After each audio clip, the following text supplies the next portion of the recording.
Salam kasih, salam jumpa kembali dengan kami Majelis Gereja HKBP Parung Panjang.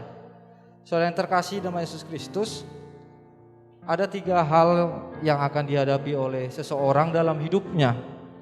Yang pertama adalah ilmu, wawasan yang dia peroleh selama hidup ini.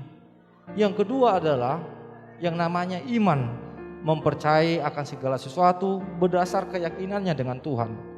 Yang ketiga adalah yang akan dihadapinya, yang diterima dalam hidupnya adalah penderitaan, tantangan dan cobaan, rintangan di tengah-tengah kehidupan ini.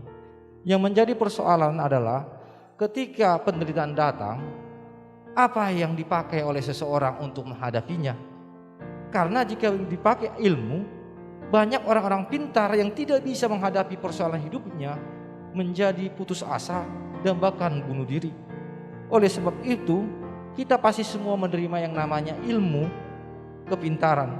Tetapi untuk hal menghadapi yang namanya pencobaan, penderitaan, tantangan, perlu ada yang namanya iman kepada Tuhan, sehingga kita dikuatkan. Berdasarkan itulah kami membuat renungan yang akan menguatkan saudara untuk menghadapi setiap persoalan-persoalan. Dan biarlah melalui renungan ini saudara boleh menemukan jawaban-jawaban yang Tuhan berikan kepada saudara menghadapi setiap persoalan-persoalan kehidupan. Selamat menikmati renungan yang disampaikan oleh majelis gereja ini, dan biar renungan ini menjadi berkat bagi kita, bagi gereja kita juga. Amin.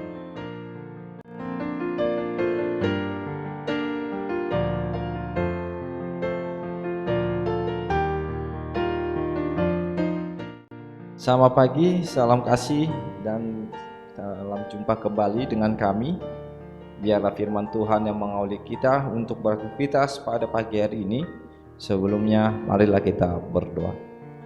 Terima kasih Tuhan atas sukacita pagi yang Tuhan berikan kepada kami. Biarlah sukacita itu kami lengkapi dengan firman Tuhan yang menuntun kami, mengajari kami di dalam setiap proses kehidupan, terlebih aktivitas kami pada pagi hari ini. Di dalam Kristus Yesus kami berdoa dan mengucap syukur kepadamu. Amin. Saudara yang terkasih, firman Tuhan yang menyapa kita pada pagi hari ini tertulis dalam 1 Korintus 16 ayat 14. Demikianlah firman Tuhan. Lakukanlah segala pekerjaanmu dalam kasih. Sekali lagi, lakukanlah segala pekerjaanmu dalam kasih.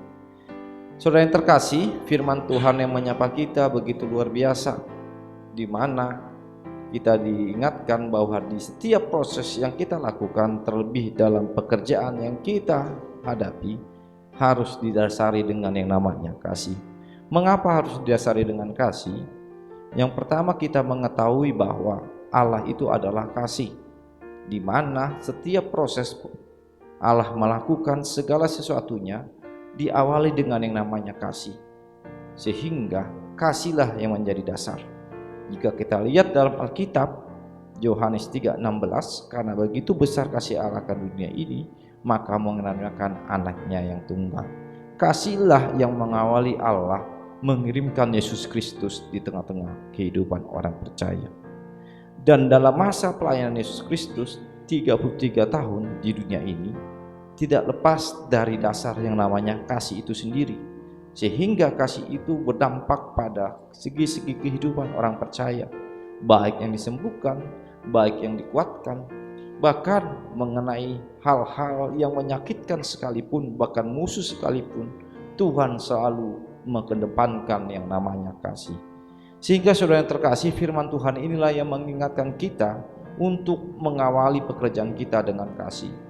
Yang menjadi persoalan adalah di mana umumnya kita lebih banyak mengedepankan kepentingan kita, egois kita, perut kita di dalam pekerjaan kita.